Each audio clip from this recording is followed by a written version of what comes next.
थारैनो आं दिनै जोबोद गोजोननाय मोनदों आरो आं गिबियावनो अल्टारनेटिभ पार्टी अफ बर'लेण्डनि आफादगिरि मानगोनां डक्टर अनजालि दैमारि मेडाम लोगोसे जोंहा CMB बडिनि जायफोरा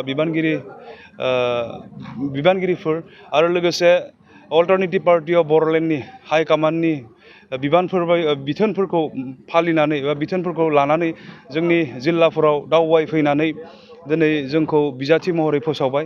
थारैनो आङो बे गासै खामानिफोरखौ आंनि गोसो गोरबोनिफ्राय आङो नुनानै आं गोजोननाय मोनदों आरो आङो बाख्नायदों जे गोदानै जोनोम मोननाय मोनसे पलिटिकेल पार्टियाबो एसेबां डिसिप्लिन भाबे मोनसे पलिटिकेल पार्टिनो जिखिनि गुनफोरखौ नांगौ जिखिनि आब्रुथिफोरा थानांगौ बे गासैखौबो नुनो मोननानै आं दिनैनि दिनाव थारैनो गोसो सिंनिफ्राय गोबां रंजानो हादों आरो लोगोसे नैबे अल्टारनेटिभ पार्टी अफ बर'लेण्डनिफ्राय भैरबकुन्द समस्तियाव बिजाथि महरै सायख'जानानै आं दिनै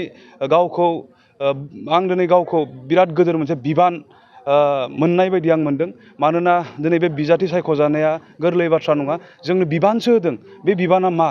आंनि बुजिनायाव दिनै मानसिखौ सिबिनाय, जोंनि समयसाखौ समाधान खालामनो नाजानाय, जोंनि हा हुनि जेंनाफोरखौ समाधान खालामनो नाजानाय, जोंनि समाजखौ जोंनि ओनसोलखौ जौगाहोनो खामानि मावनाय, बे गिदिरथार मोनसे बिबानखौ दिनै आङो अल्टारनेटिभ पार्टी अफ बर'लेण्डनिफ्राय मोनदों आरो बे गिलिर बिबानब्लाबो आं बेखौ मोननो हानानै थारैनो आङो गोजोननाय मोनदों आरो आं दिनै फोथायदों अल्टारनेटिभ पार्टी अफ बर'लेण्डआ आंनो जि बिबानखौ होदों बे बिबानखौ आङो बाननो हागोन होननानै आं दिनैनि थारिखआव रंजानानै बुंनो हायो। भैरबकुन्द समस्तिनि रायजो राजाफ्रा नोंथांखौ बरायदों बिजाथि महरै। सेथियाव नोंथांनि खामानिया मा जागोन? दिनै आं नायदों आंनि भैरबकुन्द समस्ति हिसाबै भैरबकुन्द समस्तिया दिनै हाजो जिं जिङाव थानाय मोनसे समस्ति बियो 70% दिनै इन्टारनेसनेल बर्डार आरो आलादा गुबुन मोनसे हादोरसानि सेराव थानाय बे समस्तिया आरो बे समस्तियाव दिनै आं जेब्ला बेरायदों बेयाव मैदेरनि जेंना नुदों।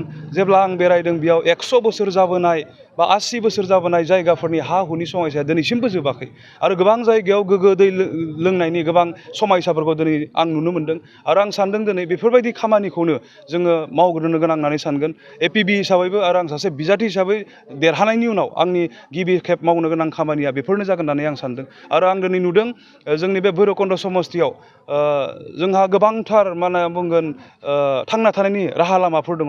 जाय राहा लामाफोरखौ जोङो थिग खालामनानै होयोबा जोंनि सुबुंफ्रा गावनि न'खराव गावनि समाजाव गासै बिथिंजों मोजां मोनसे रांखावरि हालोदनि मोनसे न'खर हिसाबै गावखौ गायसननो हायो। बेबायदिखौ आङो दिनै भैरबकुन्द समस्तियाव खामानि मावनानै आं बुजि मोनदों। स' बेवहाय रायजोनि ग्रेटार इन्टारेस्टआव जोंनि समाजखौ जौगाहोनायनि सिन्ताधाराजों आङो गिबि खामानिखौ मावजेनगोन होननानै आं दिनैनि थारिखआव बुंनो हास्थायो।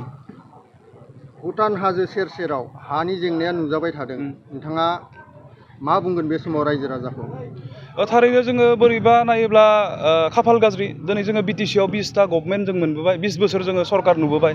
बे 20 बोसोराव जाय पलिटिकेल पार्टिफोरा सरकार दाबाय बिथांमोना खालि रायजोनो प्रतिश्रुति होबाय, रायजोनो आसाल' होबाय, खिन्थु जोंनि समयसाखौ दिनैसिमबो गोथाङै लाखिबाय। दिनै जोङो 100 बोसोर जाबोनाय 80 बोसोर जाबोनाय माखासे गामिफोरखौ नटिस हरजानाय जों खोनानो मोन्दों, जोंनो रायजो राजाफ्रा फोरमायदों। थ' बियो थारैनो जोंनि थाखाय गोबां साननो गोनां बाथ्रा आरो दुखुनांथावना बाथ्रा। मानोना जोंनि रायजो राजाफ्रा नैबे 20टा बोसोराव BTC आव खनब्रै भट होबोबाय जे नोंसोरो जोंखौ नोंसोरो जोंनि दैदेनगिरि जा। दैदेनगिरिनि बिबाना मा दिनै? जोंनि मोनफ्रोमबो समयसाखौ समाधान खालामनानै जोंखौ मोजां लामाजों दैदेननायानो दैदेनगिरिनि मावनो गोनां खामानि। नाथाय बे 20टा बोसोराव जायफोरा रायजोनिफ्राय बेसेन गोसा भटखौ लानानै दैदेनगिरिनि मासियाव जिरायबाय बिसोरो दिनै नैबे 20 बोसोराव सरकार सालायनायनि उनाव हा हुनि जेंनाखौ समाधान खालामनो हायिया दिनै फेलियर होननानै जों बुंनो हायो। फैबाय थानाय समाव सोरजोंबा एलायन्सआव थानानै सरकार खालामगोन नामा? दासिम जों जेसेबांखिनि मिथियो दिनै नैबे बिसायख'थिनि सिगां जोंहा एलायन्सनि बाथ्रा दिनैसिम जों जेबो मिथियाखै। हाइकमान्डआ दिनै सिन्था खालामदोंबा बेखौ जों मिथिया, खिन्थु इलेक्सननि सिगां दिनै जोंहा बेबायदि एलायन्स जों दिनैसिम जों मिथियाखै। बेवहाय आं एलायन्सनि सोमोन्दै आं बांद्राय बुंनो हाया।